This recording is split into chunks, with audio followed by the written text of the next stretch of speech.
Good day to you folks, Alan Hamilton again from Pipers'Persuasion. It's the 29th of April 2023 and we have Torquil Telfer here of Oban, and Torquil will tell you what he's doing in a wee second or two. This is the Highlands and Islands competition, and it's just resumed after 3 years. Is it COVID? Tell us about that. Yeah, Telfer. I think it had a small competition last year. It's in the smaller Rockfield Centre, but we're happily back in the high school, which is done up. Unbelievably, the high school is actually built on the old Argyllshire gathering ground. So all the famous wonderful pipers, the G.S. McClellans, the Willie Lawries, they've all played here, but maybe not in this building, but they've all played here. So we're back here competing today, and I'm doing the big C Pembroke, which we've got about 25 entrants into it, so it's going to be a long day, and it's wonderful how good the pipes are in the room. We've got plenty of tuning rooms, and it's wonderful how the modern pipe, how it sounds and how good it is. You've got the C, the B, and what have you got above that again? The A and the P's, and there's a small, I think there's about 8 playing in the A Pembroke this morning. Oh, goodness sake, yeah. So it's a busy day for you. It'll be a busy day. And we're tied up early evening, I suppose. Yeah. And I remember the first one I did actually was with Ronald Laurie and Joe Wright, who was a great supporter of the Strathclyde Police Pipe Band or the Glasgow Police Pipe Band. Joe was a fruit man from the fruit market where Ronnie and the rest of them used to work, and they knew Joe from that. Exactly. And Joe took a love to pipe band music, and he knew nothing about pipes at all. That's right, He was a great supporter. He's a nice man too. He's a lovely man. And what annoyed me greatly was they brought oranges, apples and all the melons, nothing else onto the band bus, just for 2 or 3 of them. And I was sitting there, my mouth slavering, and I never got a slice of melon. Tell us about your relationship with Ronnie Laurie. Ronnie, I came to Oban after doing my apprentice basically in the Bank of Scotland in 1975, and at that time Ronald had just retired from the police, and he was playing the pipes in McTavish's kitchens at that time. And I remember speaking to Ian McFadden, who had just started teaching in Kyle, and he said, go and see Big Ronnie, he's now retired, and you go and get a couple of lessons and meet up with Big Ronnie, you'll enjoy Big Ronnie's company. And Ronnie used to come into the bank with a wee blue passbook for his pension, and he would come in to get his pension made up, and he came in one day and he knew I played the pipes, and he must have heard me playing somewhere, and he went, aye, and what are you doing between the end of September and December? What are you doing? I said, Ronnie, I haven't a clue what I'll be doing. I think there's a mod in Oban. Aye, do you want to come to America with me? So typical Ronnie, don't thought anything. So, he said, aye, you can come to America for 7 weeks with me playing your pipes. I'll look after you, you'll have a great time. I said, what? And you'll get well paid for it. And this was the Songs of Scotland that used to be in TV every Saturday night in those days. And it had been sold to an American company. And I don't know how we did it, but we did 63 shows in 70 days. So we could tell a few stories about that. Was that right around America? It was mostly on the East Coast. We started in New York, went up to Canada, came right down the middle belt, went all down the southern states, and then came back up the West Coast again to New York and then home. And there's a few stories which won't be told today. So when I came what back, happens in America stays in America. and when I came back, I married Ronnie's daughter, Morrigan. We've been married for, 44 years? Happily married for 44 years. So it's as long ago as that. Yeah, I was forgetting, time passes. It does. And I was in the band with Ronnie, as you know, in the 60s, and I know that he retired about 71 or something right, like that. 71, 72, yeah. Problems with his ears and this, that, and the next thing. What exactly? That was an ear drum or a wishbone or something in the ear. And I think so. He went to America at one time, and he had quite a new operation at the time. Aye. They re-threaded it basically. Aye. So he brought back some of the hearing, but he played the pipes and for a long time after that in McTavish's kitchens. And it was wonderful when you played in McTavish's, because you'd go down and see him, and you'd always see John Burgess, and people would always come. Big Bob Hardy would be there. I remember meeting all those sort of people and the talking pipes and the stories about pipes. But Ronnie was an amazing man. He would take his pipes to bits between going on the stage and performing. And I'll try this tenor top and I'll try this bass thing. And he was experimenting. You know, He took my pipes apart. I had a great set of pipes. I really did, you know, at that time. And I said, don't like that. The bass drone's really good. He says, but I'm going to make it better. And he took the bottom joint, you know, in the bass. I went away around Hardy's shop, you know, and ran through Street. And round there, and they renewed this, made the bore all different and all that sort of stuff, you know. Come back, that's it now, and we'll get the mounts all transferred across, and that's what happened, you know. But that set of pipes was terrific. But Ronnie was a great drones man. In fact, the whole bagpipe, you know. I was telling somebody the other day there, I was shouting at my ear, blow, blow, blow, and to get the top hand blown fully out. But he had a magnificent pipe, and he used to have that phrase, flatten the grass. Did you ever hear about that one? No. With the volume, you know, the pitch of the band. And he says, that's volume of flatten the grass. Wonderful. But as you say, Alan, I remember coming back from Mull one time with Ian, with Ellen, and he said, show me his pipes. And I opened them up and he said, oh my goodness, 57 varieties. I know. Because we try this new bit and try that bit and get made up, you know. But do you know who taught Ronnie? I think it would be his father. Aye. Who would have taught him most of the things before His he went father was on. small in stature from memory. Very, very small. And it's called Played the Jaws harp as well. Yes, and you can get it in the Edinburgh, the Edinburgh University sounds. You can pick up recordings of him playing, and it's all wonderful pipe tunes that he plays on the Jaws harp. I heard them. Tunes. I heard them. School of Scottish Studies. He's been recording that, so it's recordings. What was his name? Angus Laurie. Angus Laurie. So and Ronnie had a cousin called Angus. That's right, and Angus wrote the tune Old Toasty as well. Aye. He wrote the hornpipe Old Toasty, because Angus wrote it. So that was after Ronnie's father. Ronnie's father, who's the pipe major of Oban. That's right. Band. Yep. And I think he went to Glasgow first, and he was in the Corporation Band. Aye. Then He was in the police band, and then I think he did Red Hackle at one point as well. Angus. Yes, Angus did. Yes. Aye. Ronnie left the police, and I think he had Polkemet for a wee while. He went to Polkemet. I remember the year he went to Polkemet. It was after Bob Matheson had a great band, Polkemet, at that time. They came very to the honours. And Ronnie went, and he never drove Ronnie. But you would be down in Polkemet, you'd get somebody to take him down twice a week to Polkemet.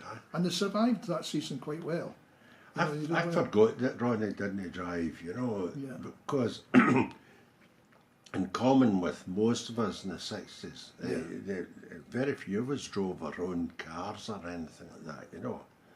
I think Ian McClellan was one of the few that drove and had his own car, one thing or another, you know. Because Ronnie used to always go to the competitions with Hector McFadgen, his friend Hector. Is that the Fine Gael Hector? Fine Gael Hector, who had a Mini. Now, there was a few stories about trips that I had with that, but like Ronnie and the Mini, goodness knows how they survived. You know. But a wonderful all-round player. Yes. Great period player. Yeah. Great, and I like music as well. Very driving with his... And very forceful on the West Coast style of playing and producing sounds. And he always liked 2/4 marches, played right up the pitch, like the Canadian band has. Yes, that's it. And we were talking about that last night, John and I, about how things have changed, especially in the 6/8. Yeah. There's not so much pointing in a 6/8 nowadays. Very much the point in that time. But the whole of the 60s, all the bands pointed and played 6/8s at Stirling Vale. Now, bands can't play 6/8s. Yes. Just can't play. That's exactly the conversation we had last night. You know. Anything else about Ronnie you can tell me? Can't think. There's always plenty of stories about Ronnie, and I don't know what ones I can tell and what I can't, but I think the most famous one was when, I don't know if you were there, was when the police went back to Dr. Ross's flat a house in Edinburgh, and it was a big modern house. And of course, there are a few drams and going over the championship of the day. And Ronnie said, and to have to go to the toilet. And he went upstairs to the toilet, and the boys were down below, and they heard this mighty crash, like a bomb going off. Aye. And they didn't say anything. And Ronnie came back downstairs and sat down, and he went, "Aye, I've destroyed your toilet." And what happened was he went into the toilet, and he would have the number 1 uniform on. Aye. His foot went out with the segs, and it would have been tiles on the floor. Aye, I know where you are. And he started sliding. Aye. And as he was going down, he grabbed the medicine cabinet.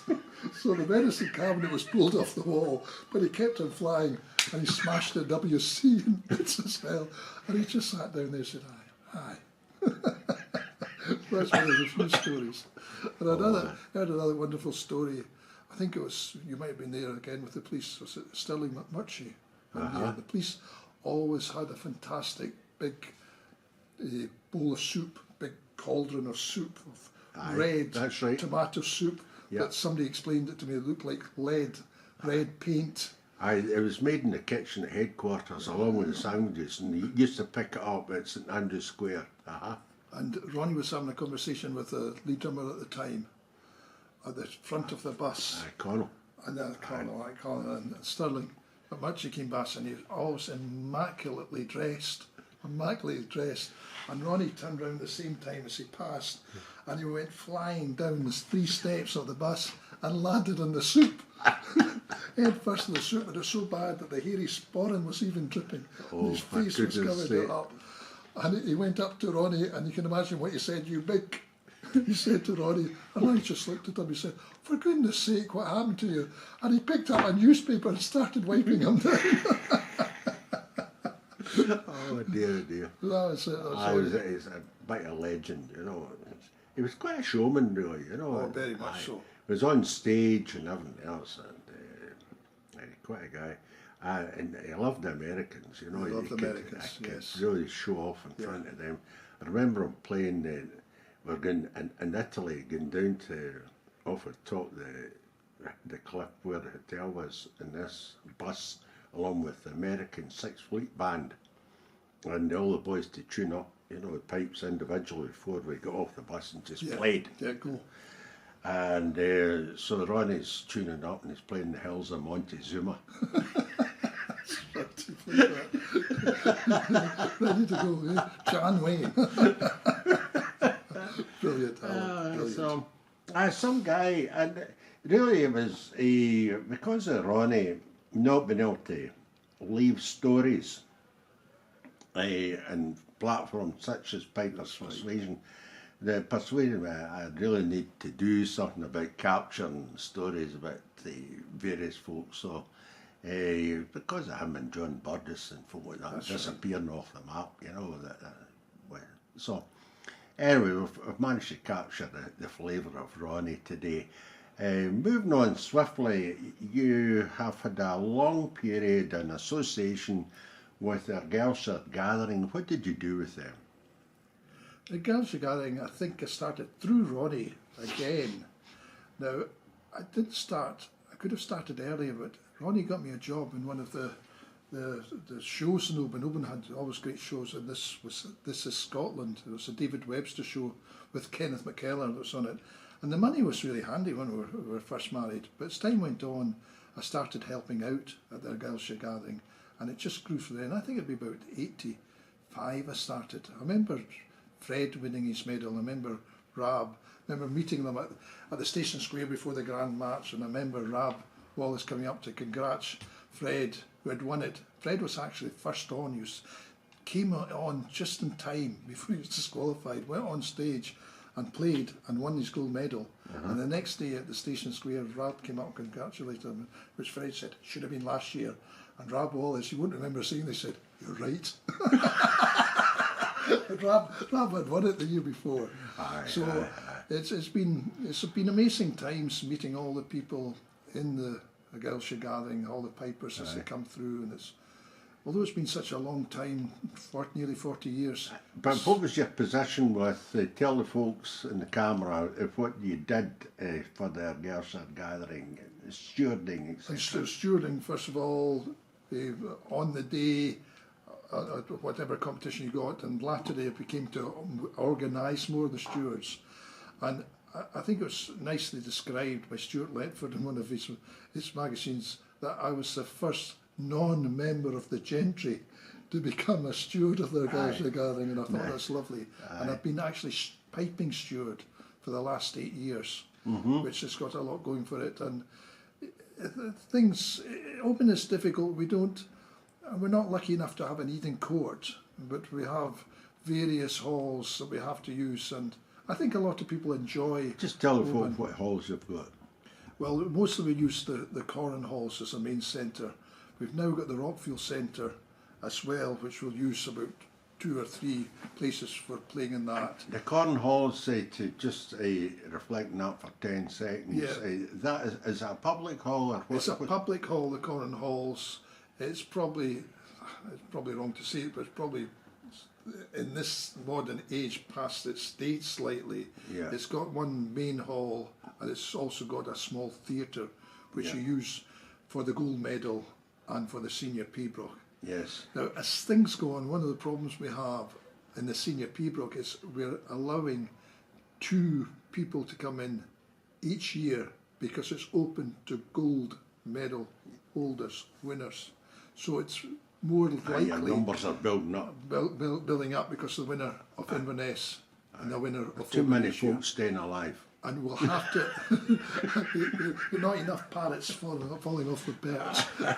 So we'll have to try and work out how we're going to resolve this going forward, and reducing the numbers, because we used to have the former winners immediately after the senior Pibroch, and that's getting more and more difficult. Last year we had an experiment of using the Gaelsha Gathering Hall. Yes. It was very difficult to use that, Alan, because the big ball is always held on the Thursday night, and it's getting. I was there last year. I thought I enjoyed it. I think it was okay. I think it's a great success. We're going to hopefully have another experiment this year, and hopefully we can see how it works.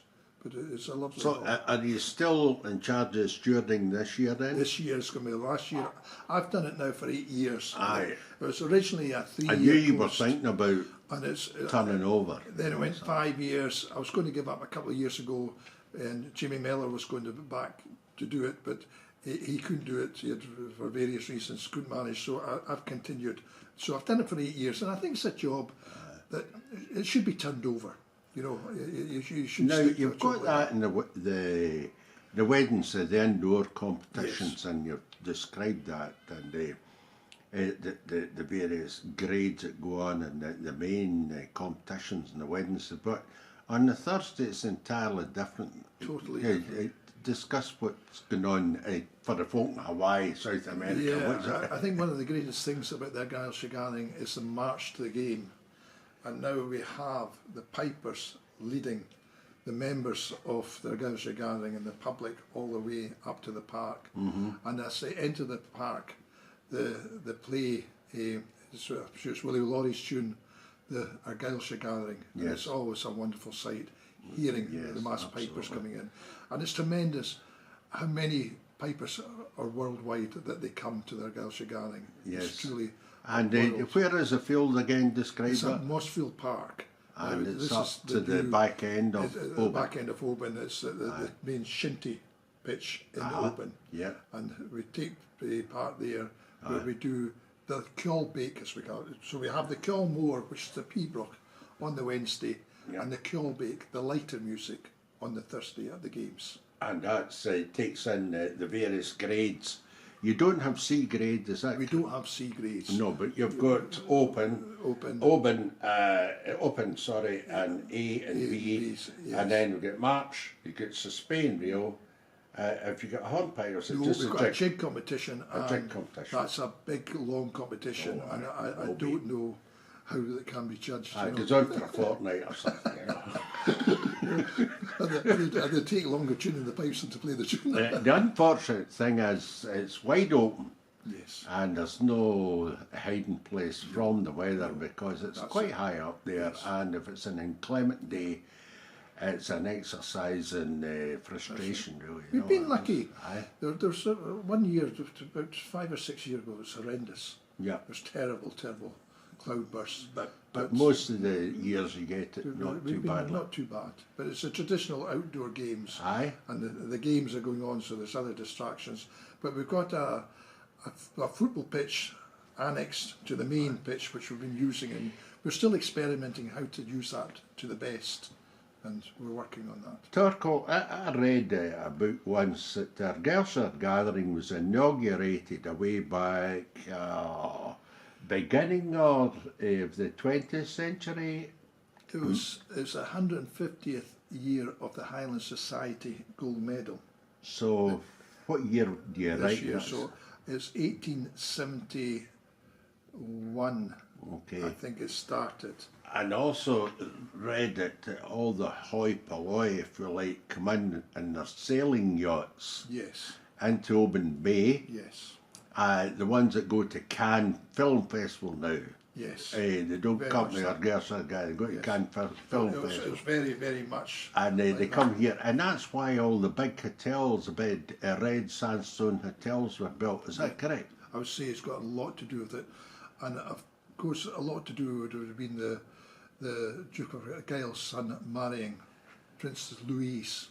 Prince Louise's regiment was the Argyll and Southern Okay. Highlanders, and it was round about that time, and I think it was developed from the society that went to the wedding first of all, And they had the big ball and after then the the games. big ball came after the games, And then- that was the attraction to society. and Yeah. totally, and then the Highland Society donated another gold medal because they had the gold medal going way back to something like, it's terrible, Alan, sort of remembering dates, but you're talking roughly about 1780 when Aye, the aye. first Highland Society gold medal. As And far back as really, that, it was eh? as far back as that Aye, when they aye. gave the Highland Yeah, pipe yeah. out, so not so much the gold medal, and it was held at the Tryst in Falkirk purely because that was in the Highlands. Tell the members of the public, just in a sentence or two, about the gold medal, how prestigious it is. Well, I think it is the world championship. If you win the gold medal, you are the world champion. And that's for the Pembroke. And that's for Pembroke. Yeah. And then you can go on to play in the senior or the clasp at Inverness. But no, the gold medal is the one everybody wants to win. So now you've got a bronze medal, a silver medal, and the gold. Yeah, and how many tunes are they putting in this year? This year, I think it's 4 tunes for the Aye, gold medal. it's out of a big long And it's list out of of a tunes. list which is It's been a written new down. formula It's a this new year. formula. That's for the senior. It's Yeah. something like 50 tunes that you can play in the senior, but you can't play the same tune in Oban and in Inverness. And you've got to change them again next year And and the you've got following to year. change them for 5 years. Yeah, yeah. So you can no longer, the 4 that you submit this year, that's binned for you personally. No, I think it's just the ones that you play. Aye. Oh, is it So the ones you that you play? play. So you could maybe So keep you on can- the you other can other three. ones, yes, but you wouldn't be able to That's repeat okay. what you Ah. play because there's quite a bit of administration in that. I know, 5 years well, time. I could imagine. going back. I checking. Yeah, what they're doing. Aye, 5 years ago you put in. Exactly. I got it. I wrote it. Aye.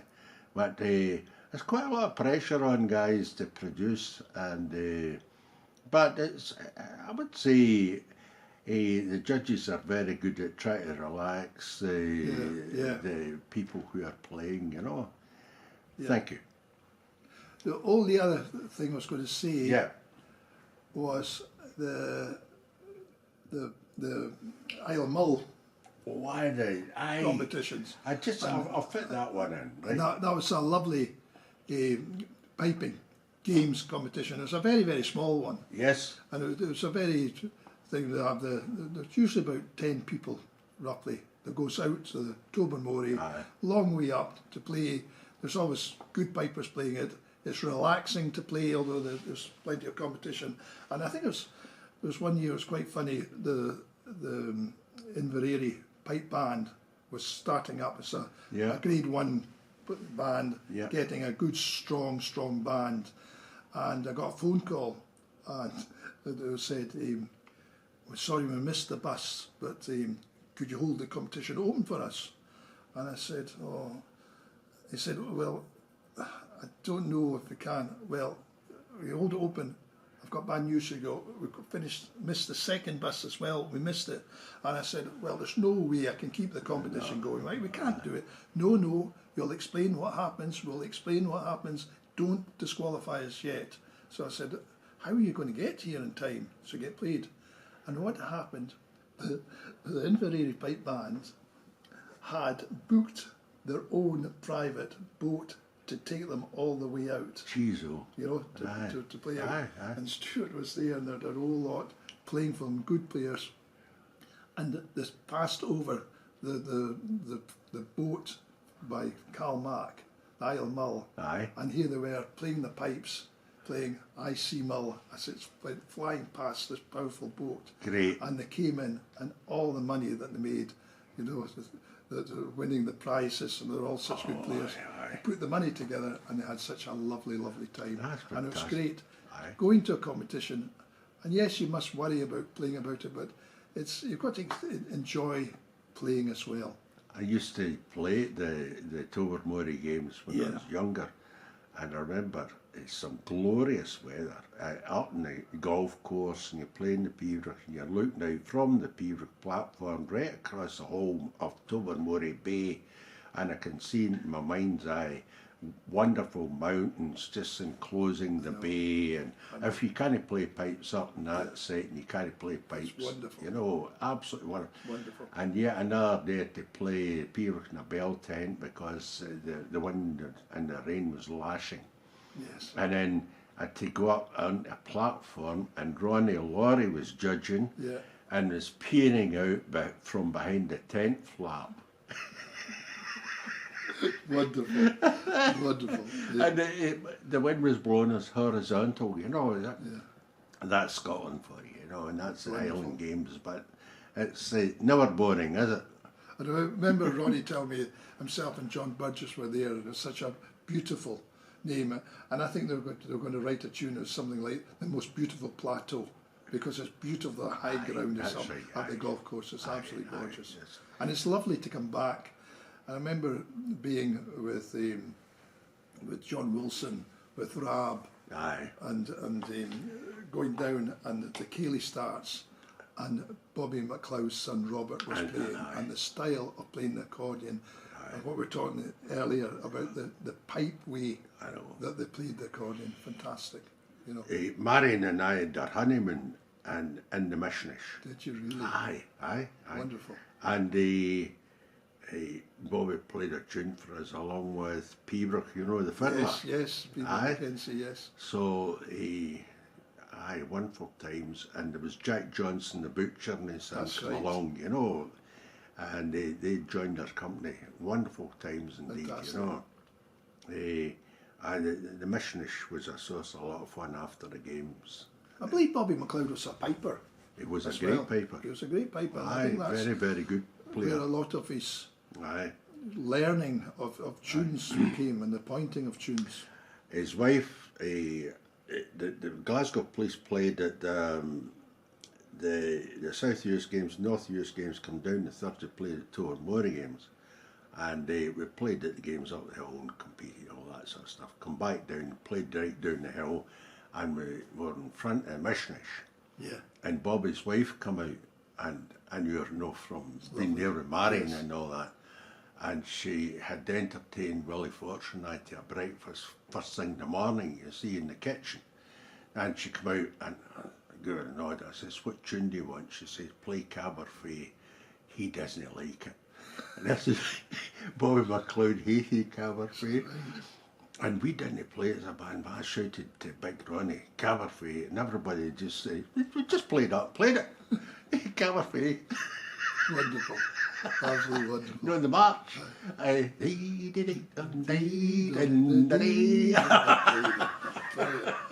brilliant. But they're wonderful times, and then you'd have come back in the trip by boat all the way from Tobermory. Ronnie used to say they were wonderful. Aye. And everybody would get 2 meals, you know. Aye. Keep the peace going, you know. Wonderful. Well, Thanks very much, Torquil. It's been swift, but I wanted to keep it quite succinct today. Just give folk a wee taste of Oban, if you like. Yeah. And thanks very much for your time here today. Thank you.